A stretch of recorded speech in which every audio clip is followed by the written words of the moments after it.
Merhaba arkadaşlar, kanalıma hoş geldiniz. Bu videoda sizlerle dümdüz herkesin dikebileceği bir elbise çalışacağız. Kısa kollu olacak. Bunun için Lacoste cinsi penye aldım ve kumaşımı tersinden 4'e katladım arkadaşlar. Kat yeri bu tarafta. Kat yeri bu tarafta. Elbisemiz 40-42 bedene uyumlu.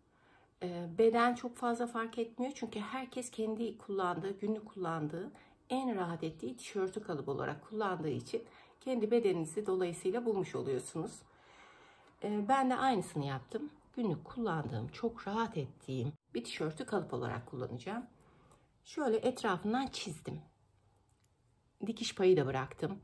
Çizdiğim yerlerden keseceğim.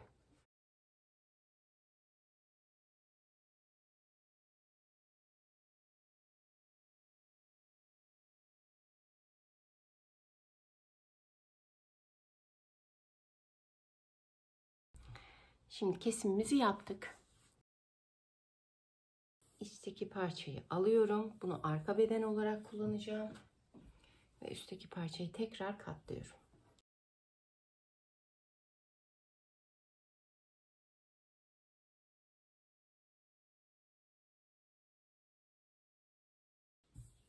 Şimdi ön bedende yaka oyuntusu verilecek.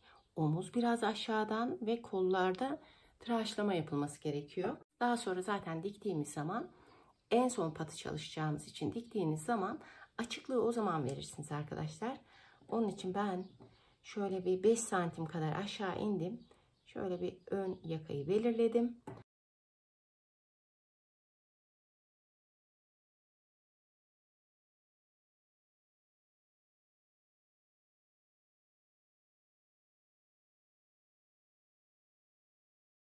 Ön bedenle de işimiz bitti. Şimdi arka bedeni düz tarafı üste gelecek şekilde yerleştiriyoruz. Düzü düzüne bakacak şekilde ön bedeni de üstüne yerleştiriyoruz.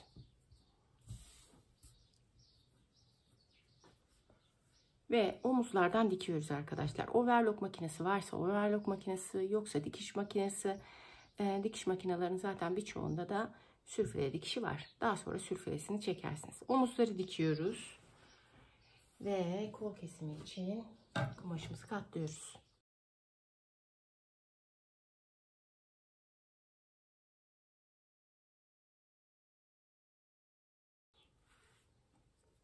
Şimdi pay vermiştik biliyorsunuz. Onun için şöyle çiziyorum. Burada biraz geniş keselim arkadaşlar. Çünkü bedeni keserken biraz daha geniş kestik. Burada da verelim. Hatta biraz fazla da verelim. Daha sonra yan hatları dikerken çıkarırız. Dar olması sıkıntı.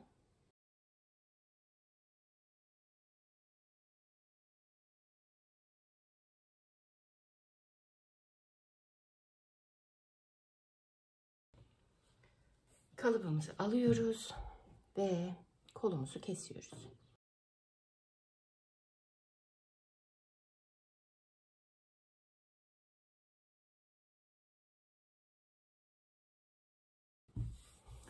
Kolumuzu da kestik.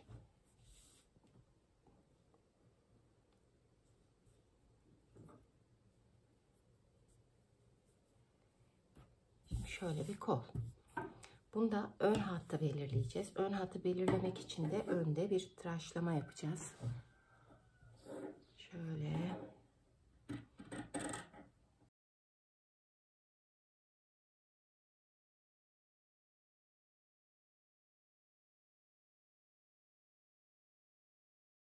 Bu kolumuzu dikene kadar bu işaretler kalacak arkadaşlar.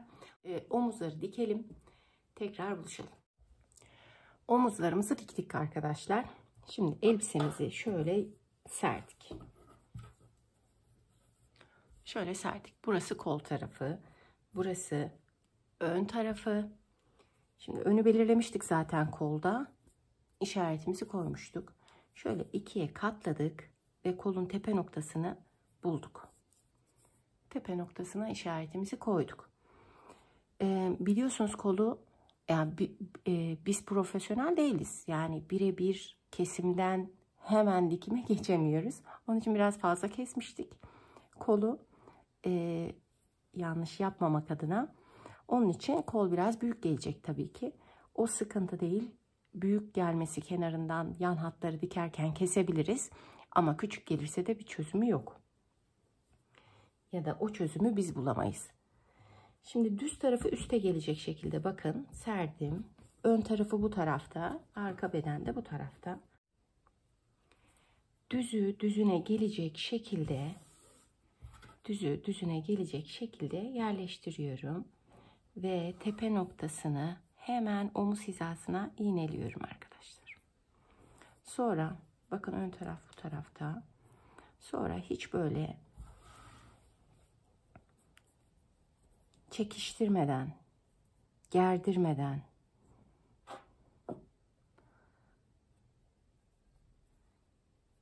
iğneliyorum kolumu.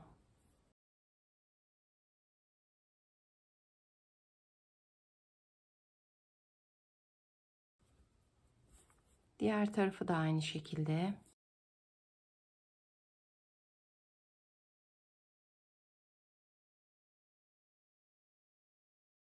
İğneledim. Sonra yerleştiriyorum kolumu. Kol hattından, kol tarafından arkadaşlar, koltuk altından başlayarak yavaş yavaş şu yukarıda tepe noktasındaki şu ovalliği vererek diğer koltuk altına kadar overlock makinesiyle dikiyorum. Ondan sonra hattımı da şey yapayım. Tersinden diğer tarafı ben diktim arkadaşlar. Şöyle göstereyim isterseniz. Bakın. Geniş de geldi, büyük de geldi. Büyük gelmesi hiç problem değil. Sonra omuzlardan tutuyoruz. Kol ucundan başlayarak şu dikişleri de bir araya getirerek etek ucuna kadar tek seferde dikiyoruz. İki tarafı da. Dikkat edeceğimiz tek şey şu: koltuk altı dikişini bir araya getirmek. Bunları yapalım. Pat çalışmak üzere buluşacağız. Pat çalışmak üzere birlikteyiz arkadaşlar. Şimdi nasıl bu çizimi yaptım onu size tarif edeyim. Şimdi iki omuzu birleştirdim ve ön ortasını buldum. Ön ortasından etek ucuna doğru bir çizgi çektim. Ve patı 2 santim olarak düşünüyorum. Tabi cetvelin eni 4 santim olduğu için bana kolaylık oluyor. 2 santim pat da yetişkinler için yeterli. Bir noktasını tam orta hatta belirttim. 0 ve 2'den işaretlerimi yaptım. Alttan, buradan ve buradan. Ve yani orta çizgiden 1 santim bu tarafa, 1 santim bu tarafa bir hat daha oluşturdum. Tabi uzun uzun çizin arkadaşlar bunları. Çünkü dikerken bunlar bize kılavuz olacak. Ondan sonra onları da birleştirdim. Ve 3 tane çizgim oldu. Cetvelimi kumaşıma koydum. 20 santim belirledim ben patımı. 20 santim belirledim ama 1 santim aşağı inecek dikiş payı olacak 19 santim falan. Bunu siz 15 santim olabilir, kendinize göre ayarlayabilirsiniz. Ben böyle kolaylık olsun diye 20'den işaretledim. Ondan sonra cetvelime 22-23 santim, yani öyle ölçerek değil, cetvelimin hem bu tarafından hem bu tarafından şöyle kumaş kestim. Aynı ebatlarda telada kestim. Telayı ütüyle yapıştırdım ve patımı ikiye katlayıp ütüledim. Patımızı açıp bu şekilde yerleştiriyoruz ve yarım santim dikiş payı bırakarak bir uçtan bir uca dikiyoruz. Koyuyorum ve buradan buraya kadar dikeceğim. Bunu da aynı şekilde, bakın bu uzattığım çizgiler bunun için faydası var. Şöyle bunu da getireceğim. Bu taraftaki çizgiye de bu patı sabitleyeceğim ve gene aynı şekilde şuradan bakın şu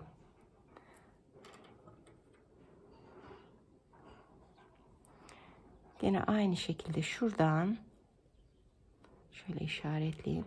Şuradan başlayacağım. Sonuna kadar dikeceğim. Şurada, şu hatta.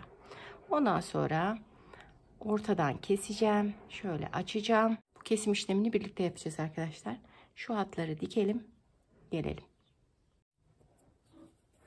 Tam buradan diktik ve eşit mesafede bıraktık. Şimdi orta hattan kesiyoruz arkadaşlar.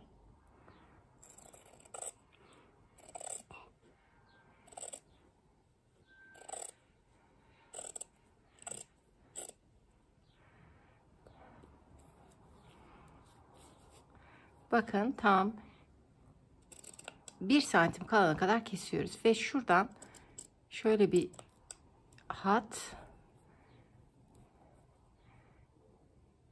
tam ilk çizgiye 2 milim kalana kadar şöyle bir üçgenlik oluşturduk.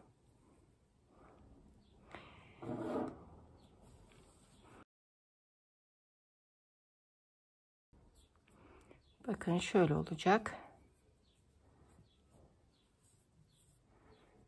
Bu da böyle olacak.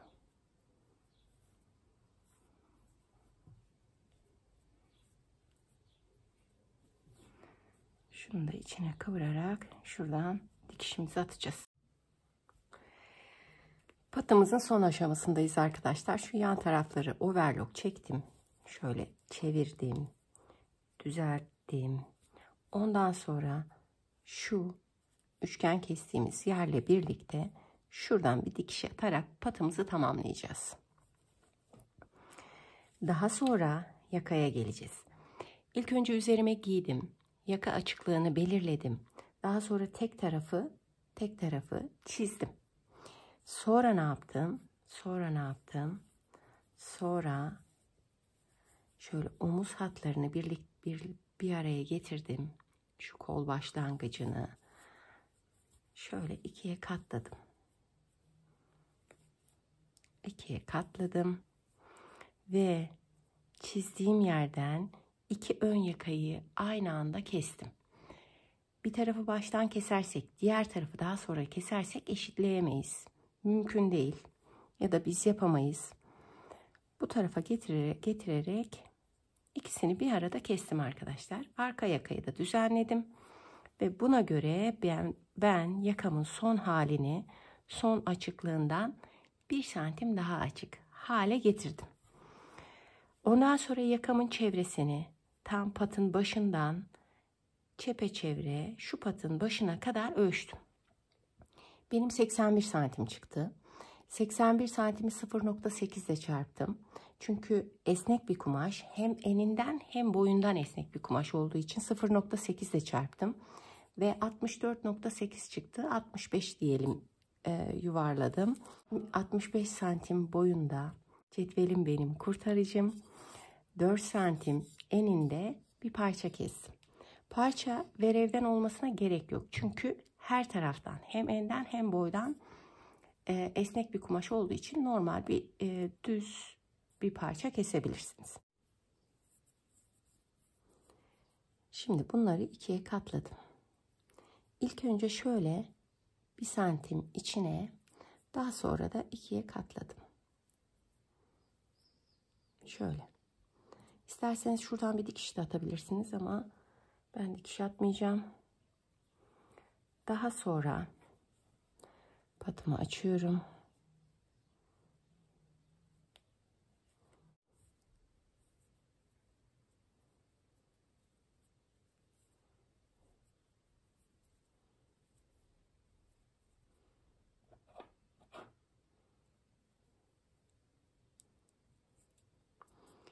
İkiye katladım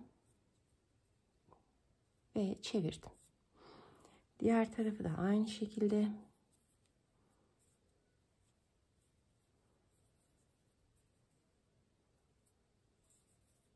Şöyle ikiye katladım. Makinemden kaymasın diye şöyle ikiye katladım. Sonra ikiye böldüm. İkiye böldüm. Yeri de belirledim.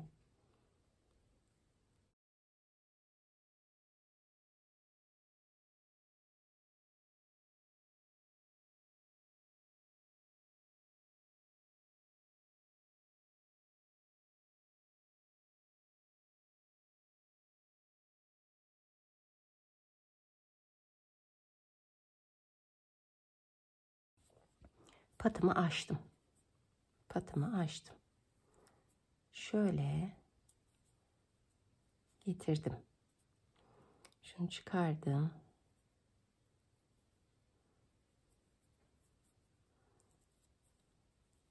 Tam böyle iğneledim.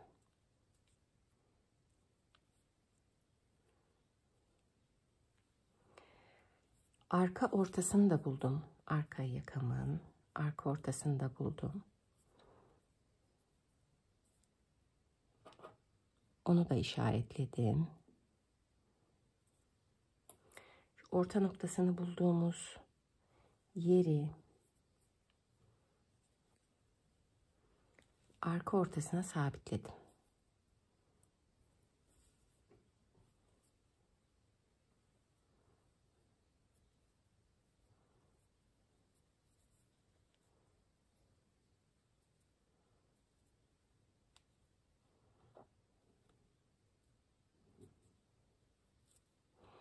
Daha sonra diğer tarafı da aynı şekilde.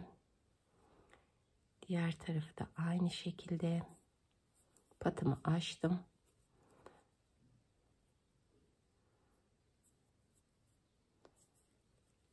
Patımın düz tarafına yerleştirdim. Bakın, düz tarafına yerleştirdim. Şöyle patımı da ters çevirdim.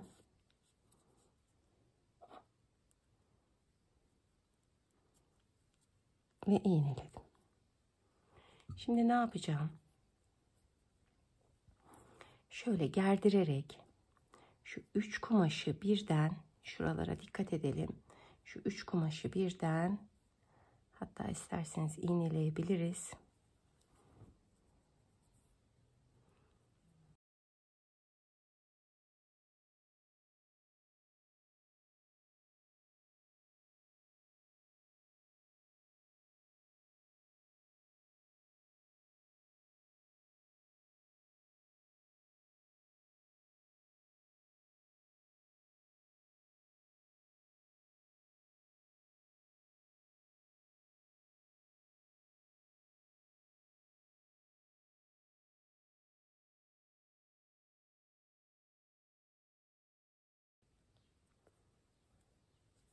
Şöyle gerdirerek dikeceğim arkadaşlar.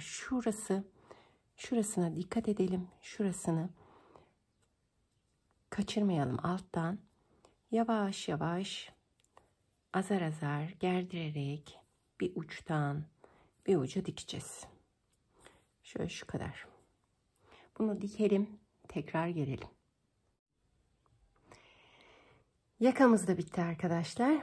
Pata ben çıt çıt uygulayacağım. Siz isterseniz ilk düğümü açabilirsiniz. Şimdi başka bir detay var. Şimdi üzerime giydiğimde bir bel yeri, bel hattı belirledim.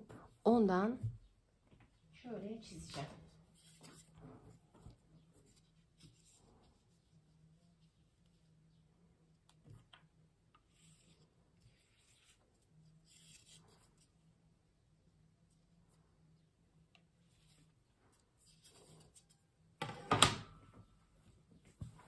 Arka tarafı da işaretleyeceğim.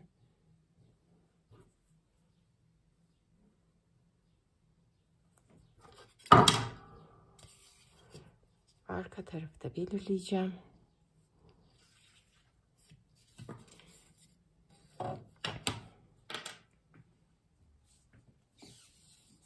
Ve bunu ölçeceğim. 56, 112. Bele kemer yapacağız. Tam orta noktasını da bulalım. Tam orta noktasını. Şuradan. Patın bir başından bir sonundan işaretliyorum. Patın bir bu tarafından denk getiriyorum, bir bu tarafından.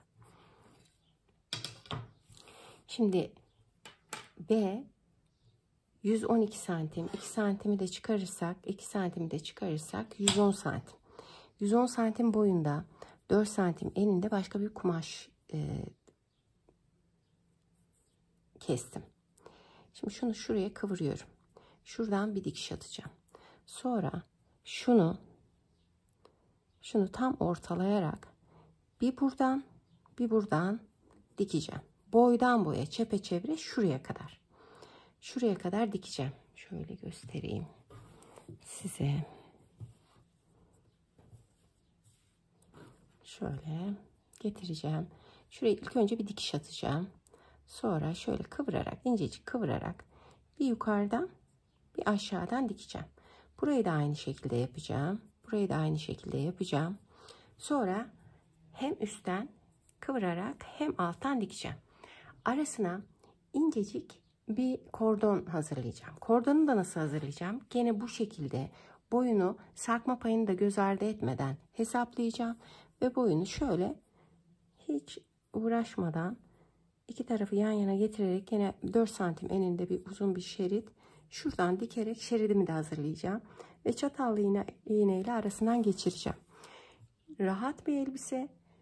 Günlük kullanım için çok iyi bir elbise olduğu için belini daraltmayı hiç düşünmüyorum arkadaşlar. Rahat kullanımı için belini bu şerit yardımıyla kendime göre ayarlarım giydiğim zaman.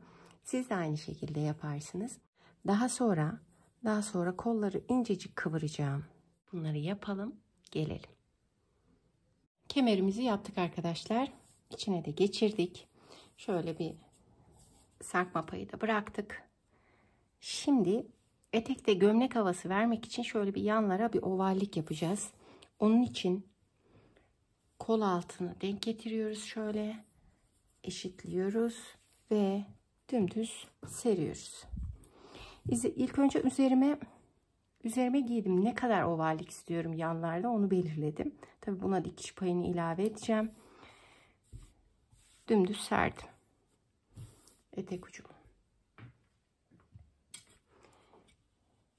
Şimdi bitmişi bu olacak. Onun için bir 2 santim kadar pay vereceğim. Şöyle.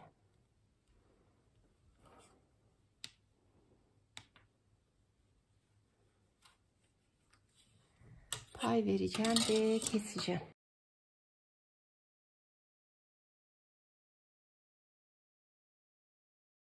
Ve bunu 1 santimden kıvıracağım arkadaşlar. Şurayı da düzeltelim. Düz yapalım.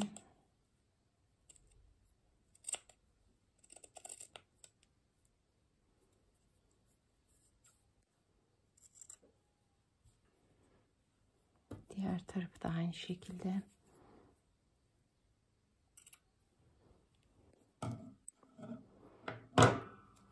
Şöyle açtık mı?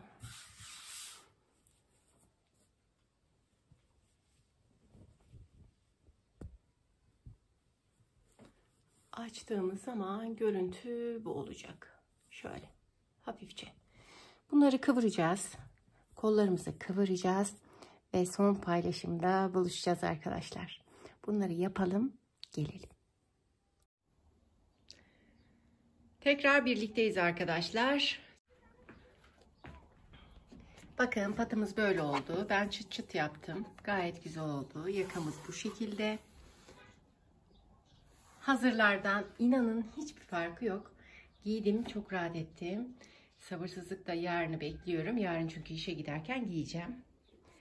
Kemerimiz böyle. İstediğimiz gibi ayarlayabiliriz. Kolumuz bu şekilde. Uzun zamandır ben aradığım bir elbiseydi bu. Fakat hazırlarda ya kolu çok kısa ya da istediğim modelde değildi ya da etek boyu çok kısaydı. Azıcık dikiş anlamanın, bilmenin ve cesaretli olup yapmanın faydaları bu. İstediğimizi istediğimiz şekilde, istediğimiz modelde yapabiliyoruz. Bu da son anda karar verdiğim gömlek elbise havası yaratmak adına etek uçlarında yaptığım ovallik. İnanın çok rahat, günlük kullanım için ideal bir elbise. Ben yaparken çok keyif aldım. İzlerken hele bir de sonuçlarını gördüğünüzde bu keyfi benimle yaşayacaksınız. Videomu beğendiyseniz beğenmeyi, eğer videolarımın devamını istiyorsanız abone olmayı unutmayın arkadaşlar. Farklı projelerde görüşmek üzere. Şimdilik hoşça kalın.